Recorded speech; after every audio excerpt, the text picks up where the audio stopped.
Hi there! Are you curious about making your own dog or cat's food? Well then watch this video because I'm going to share with you 3 things you should know before you go on the adventure of making your own pet's food. Coming right up.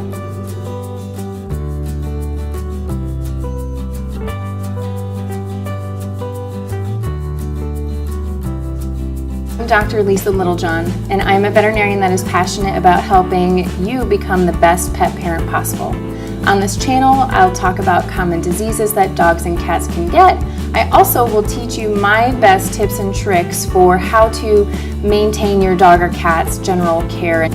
So if you're new here, consider subscribing to this channel. As a veterinarian, I am commonly asked by pet parents, especially around the new year, how do I make my own dog's or cat's food?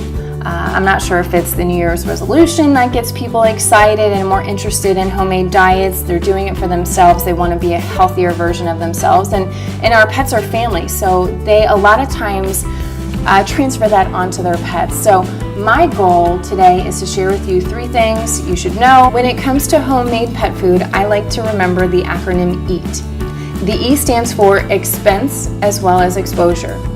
A lot of pet parents don't realize that homemade diets can actually be relatively expensive, especially if it's for a medium or large size or even giant size dog. When it comes to homemade diets, you have to have everything in there from meats, eggs, vegetables, fruit, potatoes, rice, even supplements like fish oil or flaxseed oil, as well as a pet vitamin. So it really takes a lot of ingredients to make sure that your dog or cat is getting everything that they need. The other E is for exposure. So when you do a home-cooked diet, you are actually exposing your dog or cat to potential foodborne illnesses. If you remember at the end of last year, the CDC put out a warning about romaine lettuce being contaminated with E. coli. Now imagine if the recipe you made for your dog, you had romaine lettuce as one of the vegetables in there. Your dog is now going to be exposed to E. coli, which is not a good thing. It causes GI upset, vomiting, and ultimately that's going to be a serious issue for you as well as your dog, and something that could warrant a trip to the vet or being in the hospital if it's bad enough. So just keep that in mind. When you are doing a home-cooked diet, it can be rather expensive, not only for the ingredients, but if your loved one is exposed to some sort of foodborne illness, you have to account for the expense that is associated with getting them back to their normal health. The A stands for almost always unbalanced. There are certain nutrient requirements depending on your pet's life stage, whether they're a dog or a cat, what their underlying medical ailment is. There's a lot of things to take into consideration when it comes to the proper nutrients and vitamins and everything that they need to be as healthy as possible. This means that nutrients could be either too much, which is not a good thing, or not enough, which is not a good thing. Either way, it sets your pet up for potential health issues. So pet foods that we get from a commercial standpoint are the hard work's done for us. They have the proper ingredients in there. Most of the time, the good diets, in my opinion, should be tested.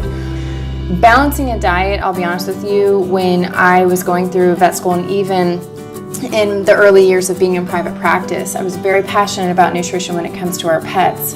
And I went through a seminar to learn more about nutrition because I'll be honest with you, in vet school, they really didn't teach us that much about it. And I had to do so much math, it was unreal. So take it from me, I don't want your brain to hurt, I don't want your eyes to cross when you are doing this math to try and balance your dog or cat's food. Take it for what it's worth. Much easier to just get a commercial diet. The T stands for time consuming. A homemade diet is extremely time consuming. You have to account for the time it takes you to go to the grocery store to gather all the ingredients that you need.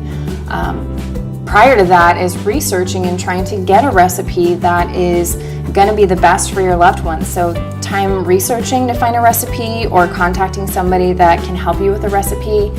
the time that it takes to go to the grocery store to gather all the ingredients, as well as the time it takes once you get home to cook everything. That batch of food is generally only fresh for about 2 to 3 days. So keep in mind there's a lot of legwork and a lot of time on your part that is going to be involved with cooking your dog or cat's food. So just to recap, when it comes to homemade diets, remember the acronym E.A.T. Expensive, plus your exposure to potential foodborne illnesses. It's almost always unbalanced, and it's rather time consuming. In my professional opinion, it's much easier for you to find a quality commercial diet.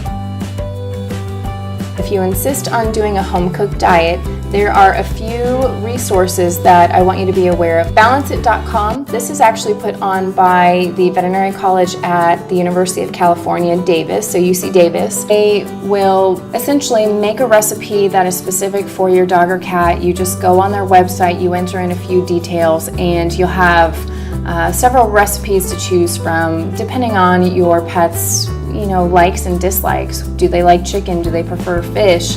They'll guide you with that. So that's my first tip. If you insist on doing a home-cooked diet, please consult with Balanceit.com. They'll get you the information that you need. If you are still interested in a home-cooked diet, but you don't want to go through Balanceit because that still involves gathering all the ingredients, cooking everything, there is actually a newer service out there called Nom Nom Nom.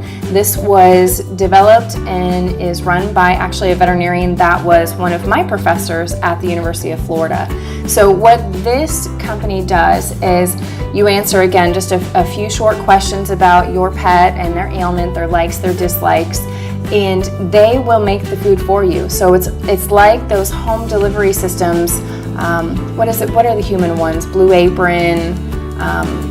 Gosh, I can't think of the other ones. But essentially, they make the food for you. It comes delivered to your home, and then you just basically feed it to your pet. You open it up and feed it to them. Now, I'm not sure the costs associated with Balanceit.com or even Nom Nom Nom. I'm not affiliated with them. I'm just genuinely and honestly sharing with you the resources I would if you were one of my patients in general practice. I would want to make these recommendations and these resources available to you. If you're like me and don't have the extra time or the extra finances to do a home-cooked diet, then make sure you tune into the next video, because we are actually going to take a trip to the local store. I'm going to teach you an easy way to determine the quality of that food, and it's not what you think. It's not the ingredient list. So make sure you tune in. I will share that video momentarily, and thanks again for tuning in today. Keep those tails wagging, and I look forward to seeing you in the next video.